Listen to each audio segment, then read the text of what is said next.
welcome to the video on applied optimization.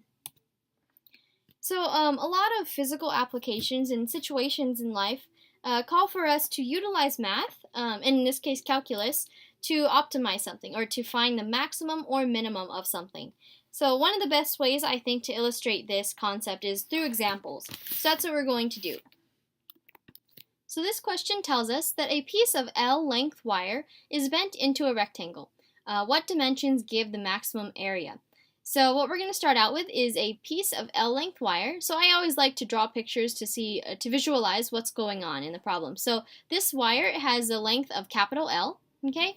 And then we're going to bend it into a rectangle that looks something like this, okay? So we're going to bend this wire, all right? So it goes all the way around, and this is L length. So it has basically a perimeter of L. Okay, so this rectangle here has a perimeter of L. Right? And I'm just going to name the base of the rectangle x as a variable and the height be y. And these are two variables that we don't know anything about. But what we can do is write an equation for the perimeter, right? So we'll say perimeter, or L, is equal to 2 times x plus 2 times y. All right? And now what we're going to do once we write that equation, we're just going to write okay, so we wrote that equation knowing what we're given, right, and constructing this picture here. And what we're supposed to find from the question is to maximize the area of this rectangle. So what is the area of a rectangle? That would be A is equal to base times height. So in this problem, that would be x times y. But here we have a problem because we can't quite maximize this yet because we don't know x or y or anything like that, right? We have two unknown variables. So what we want to do first is eliminate one of those variables. So reduce it to a single variable problem. And the way we're going to do that is utilizing this handy dandy equation over here. So what I'm going to do is solve for y by itself, okay? So what I'm going to do is subtract this 2x over to the left side. So we get 2y is equal to L minus a 2x. And then we divide by 2, and we get that y is equal to L over 2 minus x. Okay, so right at the bottom we have this relation here that y is equal to L over 2 minus x. Okay, so now what that means is we can replace all of this x stuff in for the y spot here. Okay, so that's what we're going to do is say a is equal to x times, and instead of y we're going to write L over 2 minus x. And now you might be thinking, well, this still looks like two variables, right? The x and the L that we don't know. But the L here, that we're just going to treat that as a given, a constant number, okay? So like 4 or something. But they just gave us L, so that is a constant, all right? So these are the variables, the x is there. Okay, so in other words, this is a is equal to L over 2x minus x squared. All right, so now we're going to take this, and I'll show you what we're going to do on the next slide.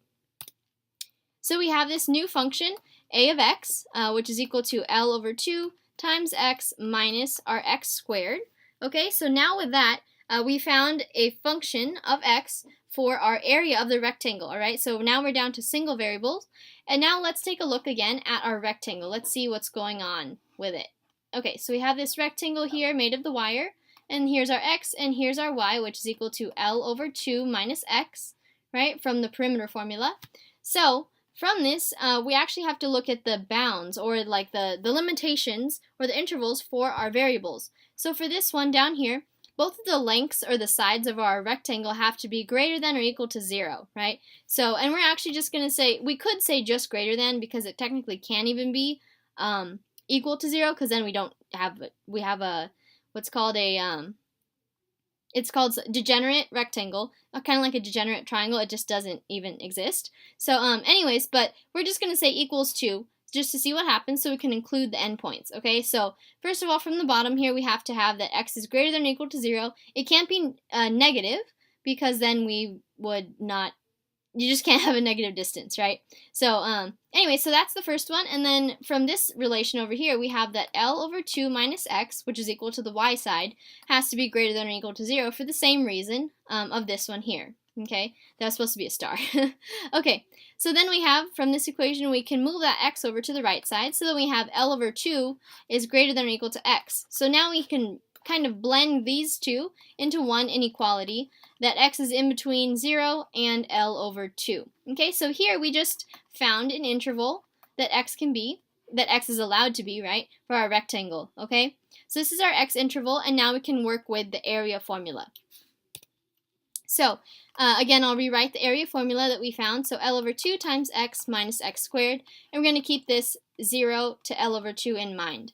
Okay, so what we're going to do now, in order to optimize, we have to find critical points for our function. And critical points are where our first derivative is equal to 0 or does not exist. So let's do that. So we're going to find the first derivative. So we have that L over 2 minus 2x. And this is continuous at all points. It's not going to not exist anywhere. So what we have to do is set equal to 0, and this occurs when we have 2x is equal to L over 2. So for solving for x, then we just divide by 2 on both sides, and we get that x is equal to L over 4. Okay? So this is a critical point, all right? So now what we're going to do to find that maximum or minimum is plug this into our original area function, as well as the endpoints. We're going to plug those in too, see what we get. And then we're going to compare the values and see where our maximum is, okay?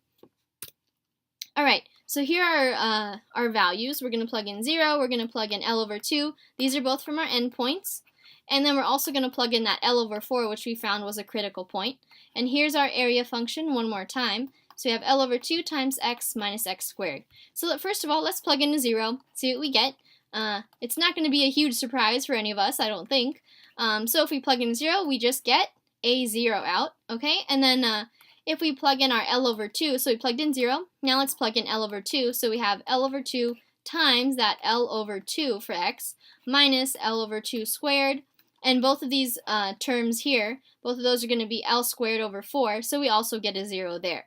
And these two, keep in mind, these are the endpoints, so that's when one of our sides equals 0, so that just wasn't going to work. So anyways, and then finally, we have our critical point of L over 4. So when we plug that one in, we get L over 2 times L over 4 minus an L over 4 squared.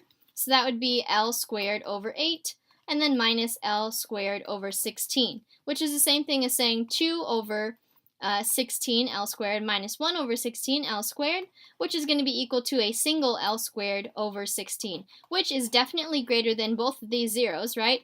So this is going to be our maximum, and this occurs at the x value of L over 4, right? So this was our critical point, x equals L over 4. So now we just need to find the other dimension of our rectangle, right?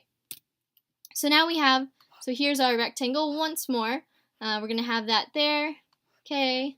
I like how one side is, the wire's thicker than the other. Anyway, so we have our x and our y. We know that x was equal to L over 4 in order for our for the maximum area to occur.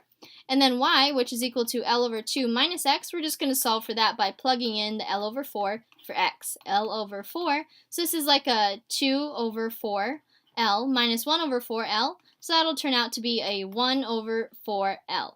Okay, so we actually get that our dimensions should be, so the sides are going to be L over 4 by L over 4, which actually makes this rectangle, in particular, a square to have the maximum area. Okay, so that's all for that question. Now we'll move on to the next.